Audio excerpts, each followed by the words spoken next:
Amigas, amigos de Relatos de la Noche, gracias por escucharnos de nuevo. Es un verdadero placer seguir contando con su presencia en este canal y con sus comentarios. Muchísimas gracias por estar siempre. Lo que se escucha de fondo es la lluvia de esta noche de martes en la Ciudad de México.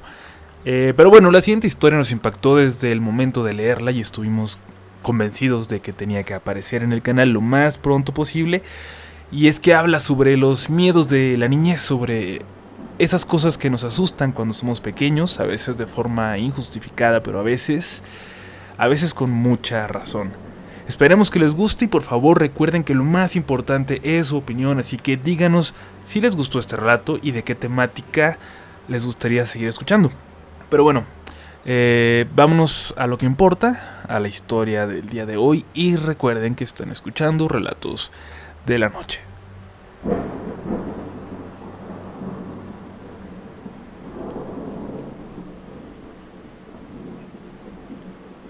Me ha tocado pasar por experiencias que no tienen explicación desde que tengo memoria.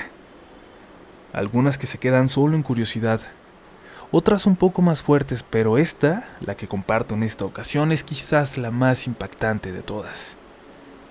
Nos ocurrió a mi hermanito y a mí mientras el resto de la familia se encontraba en el hospital, luego de un accidente que había puesto en peligro la vida de una de mis tías y sus 2 hijos.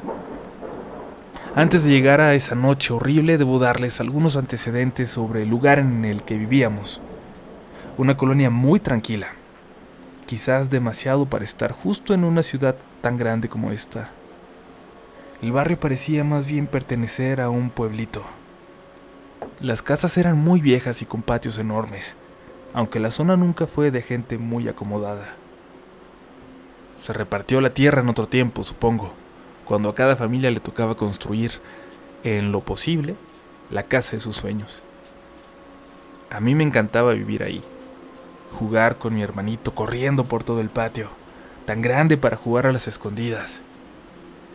Además, mucha de mi familia vivía muy cerca, a tan solo 1 o 2 calles de distancia. Lo único que teníamos que soportar era a la loca. Primero en una de las casas y luego en los barrancos cercanos. Vivía ella, una mujer que se la pasaba gritando y persiguiendo a los niños que veía descuidados cuando pasaban cerca de sus escondites. La loca se convirtió en un personaje del barrio y los adultos tan solo nos pedían a los niños ser comprensivos con ella. Decían que había tenido una vida terriblemente difícil, triste, que la llevó a perder la razón y que en realidad no era violenta, que era incapaz de lastimar a alguien si alguna vez nos lograba alcanzar. Algunos de los niños del lugar se burlaban de ella. Se acercaban para que ella los siguiera y luego en 2 o 3 pasos se lograban alejar, divertidos, riéndose.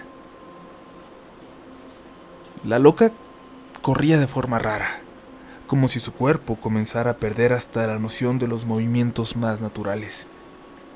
Movía los hombros echando los brazos hacia adelante, como si en algún momento fuera a empezar a correr en 4 patas, pero de alguna forma no era como la de un simio. Sus movimientos más bien siempre me recordaban al de las arañas de patas largas.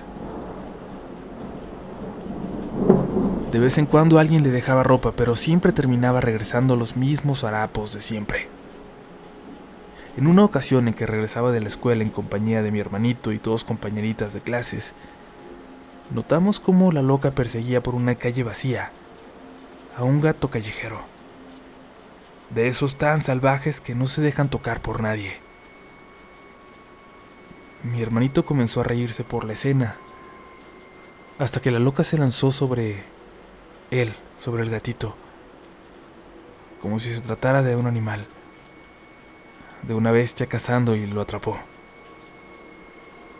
Todos nos quedamos callados escuchando al animalito chillar, mientras la loca corría con él entre los brazos, para ir a esconderse a un baldío detrás de un matorral. Corrimos asustados a la casa de una de mis amigas, que se encontraba muy cerca, y su papá salió corriendo a buscar a la loca e intentar salvar al pobrecillo animalito. Pero no la vio. ni nadie la vio por días, aunque se pudo escuchar al gato chillar por un rato más, muy a lo lejos. Cuando lo comentamos con los demás chicos de la zona, nos empezamos a preguntar si no era así, viviendo de animalitos, de los animalitos que atrapaba, la forma en que podría sobrevivir luego de tantos años. Algunos de mis amigos ya tenían 13 años en ese momento y la loca había vivido en esas condiciones desde antes de que ellos nacieran. Vamos, incluso había quien tenía hermanos ya mayores y ellos también tuvieron que sobrevivir a los sustos que te propinaba la loca cuando corría detrás de ti. Comenzó a preocupar un pensamiento. Y es que yo no conocía a nadie a quien la loca hubiera alcanzado. Nunca había ocurrido. Pero entonces, ¿cómo podían estar los adultos tan seguros de que cuando ella alcanzara a un niño, no iba a tener la misma suerte que el pobre gatito aquel? Luego, un día de repente, cuando más miedo me daba, dejamos de verla correr. A veces, nos la encontrábamos al dar vuelta a la calle de la escuela, tan solo parada, con su posición anormalmente chueca, observando al frente, como si no se diera cuenta de todo lo que pasaba a su alrededor. No sé, aunque no nos perseguía ya, me daba una sensación muy extraña el verla así, ya sin ningún rastro de alguna humanidad. Y entonces llegó esa noche. Recibimos la llamada. Algo había ocurrido, algo grave, un accidente. Pasaron mis tíos a recoger a mis papás y nos pidieron que mantuviéramos todo bien cerrado y que cualquier cosa, llamáramos a mis primos a 2 cuadras de ahí. Había estado lloviendo mucho ese día, y aún había una ligera llovizna que no había cesado en horas, y que le daba una sensación algo tétrica al ambiente. Mi hermano no se despegaba de la ventana mirando a la calle, esperando por el regreso de mis papás. Yo trataba de hacer la tarea. En la casa siempre hemos mantenido las luces apagadas lo más que se puede y esa vez no era la excepción. Solo nos iluminaba la lamparita sobre el escritorio que teníamos en la sala donde yo hacía la tarea. La tele estuvo encendida, pero viendo que mi hermano solo ponía atención a la ventana, también la apagué. Entonces me habló. Me susurró desesperado. Me dijo que apagara la lámpara y fuera hacia él. La preocupación en su tono me hizo obedecer sin cuestionarlo. Apagué la luz y me acerqué. La loca estaba caminando frente a la casa, en la banqueta. Parecía dar unos pasos hacia un lado y luego se daba la vuelta. Caminaba en círculos y por momentos la perdíamos de vista detrás de la barda. En una de esas vueltas, cuando desaparecía de nuestra vista, ya no regresó. Le dije a mi hermano que se olvidara de ella, que ya se había ido. Pero entonces pude notar que la loca se asomaba por detrás de la barda, apenas perceptible, pero sin ninguna duda, con su mirada clavada en nosotros dos. Solté un grito que hizo que mi hermano empezara a llorar de los nervios, pero no podíamos dejar de ver. La loca se asomó por la puerta de reja, y entonces la trepó, muy despacio pero sin detenerse, hasta que la vimos saltar hacia adentro de nuestro patio. Corrí a ponerle seguro a la puerta y mi hermanito gritó que había corrido hacia la parte de atrás. Le pedí que revisara que estuvieran bien cerradas las ventanas y yo corrí para asegurar la puerta que daba al patio trasero. Gran parte del segundo piso de nuestra casa estaba en obra negra, sin ventanas ni puertas, así que corrí a cerrar la única puerta que daba de las escaleras hacia allá. Así como había saltado la reja, le hubiera sido muy fácil trepar hacia el segundo piso para entrar por ahí. Esa puerta ni siquiera tenía seguro, así que solo yo la apretaba con todas mis fuerzas esperando que en cualquier momento alguien del otro lado intentara abrirla.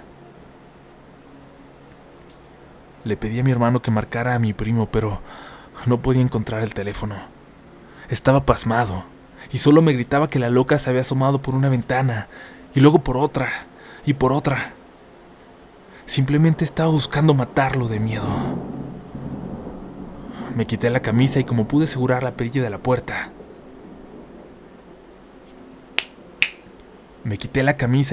Aseguré la perilla de la puerta. No sabía si era realmente seguro amarrarla así al barandal, pero tenía que bajar de esas escaleras y ver qué le ocurría a mi hermano. Al bajar, lo vi de espaldas a una de las ventanas, llorando, mientras detrás del vidrio lo observaba divertida a la loca, que parecía no poder dejar de sonreír. Le hablé a mi primo y subí con mi hermano hasta las escaleras, acurrucados detrás de esa puerta que apretábamos. Escuché la perilla de la puerta principal. Alguien estaba intentando abrirla. No sabía si era mi primo que ya había llegado o si era la loca, pero estaba listo para abrir la puerta y salir hacia ese descubierto segundo piso si no escuchaba la voz de mi primo al entrar. No me atreví a hacerlo antes porque ¿qué tal si era mi primo, el que estaba en la puerta principal? ¿Y qué tal que detrás de la puerta de las escaleras lo que nos esperaba era la loca en la oscuridad? Después de un rato la puerta dejó de escucharse y no tardó mucho en llegar mi papá. Minutos después llegó mi primo. Al revisar el patio, por las pisadas en el lodo era evidente que alguien había estado caminando alrededor de la casa. Las pisadas eran claras. También en el segundo piso. Un rastro de pisadas llenas de lodo recorrieron toda la planta alta hasta situarse justo frente a la puerta de las escaleras, esa que yo estaba apretando. Mi papá no quería creer que la loca hubiera hecho algo así, tan extremo, pero al fin pudimos convencerlo. Y dijo que al día siguiente lo iba a arreglar. Pero cuando empezó a preguntar a los vecinos si la habían visto por ahí, porque tenía que hablar con ella, no tardó mucho para que uno le dijera algo que lo aterró. Y es que días antes, el cadáver de la loca había sido encontrado en uno de los baldíos donde solía dormir. Tenía varios días de haber muerto, a juzgar por el estado de descomposición de su cuerpo. Después de eso, mi papá nos pidió que recordáramos bien que quizás había sido un ladrón que entró esa noche al patio, porque era imposible que hubiera sido la loca, pero yo no tengo dudas de lo que vi. Perdón por llamarle siempre la loca y no decir su nombre, pero algo me dice que no lo quiero volver a pronunciar.